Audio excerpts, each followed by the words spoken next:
चिड़िया थी जिसका नाम चिंची था। चिंची चिड़िया खुराक की तलाश में इधर उधर उड़ रही थी।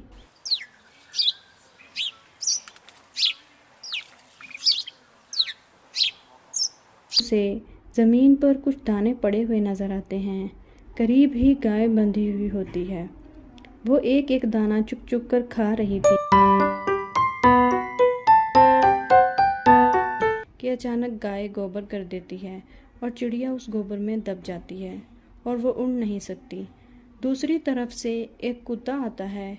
चिड़िया उस कुत्ते को देखती है तो कहती है, भाई कुत्ते, मुझे निकाल। कुत्ता कहता है कि मैं अगर तुम्हें निकालूंगा तो मैं तुझे खा जाऊंगा। चिड़िया ने कहा, हाँ खा लेना। कुत्ते ने चिड़िया को गोबर से बाहर निकाला।